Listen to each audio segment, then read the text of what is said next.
আসসালামু আলাইকুম সুপ্রিয় দর্শক, আজকে আমরা আসছি শিমলডাঙ্গা বাজারে। এই শিমলডাঙ্গা বাজারের আগের নাম রামাশ্রম।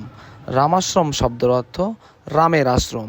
এখানে 1947 সালের আগে এখানে রামেরা বসবাস করত এবং এই সাপাহার থানায় এটাকে হিন্দু অধ্যুষিত এলাকা বলে হয়ে থাকে।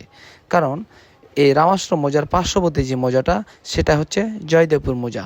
আপনি এই জয়দেব নামে যে একজন লোক বসবাস করত, যার নামে সূত্র ধরে এটাকে জয়দেবপুর মৌজা নাম রাখা হয়।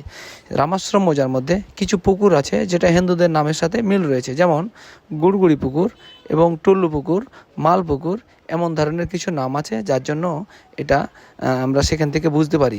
ইতিহাস খুঁজলে পাওয়া যায় 1947 সালে দেশভাগের পর এখান থেকে হিন্দুরা এই দেশ থেকে ভারতে চলে যায়। ভারতে যাওয়ার পরে এখানে 47 সালে মানুষ শূন্য হয়ে পড়ে। 47 সালের বেশ কিছুদিন পর এখানে মানুষের বসতি ধীরে ধীরে বেড়ে ওঠে।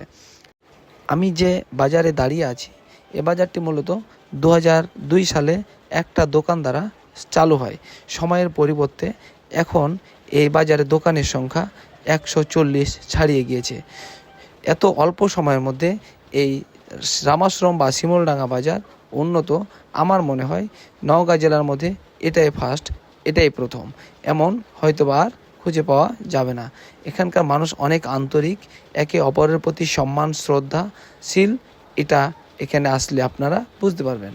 দর্শক, আমার ভিডিওগুলো যদি ভালো লাগে অবশ্যই লাইক কমেন্ট করে আমার পাশে থাকবেন, আমার পেজটি ফলো করবেন।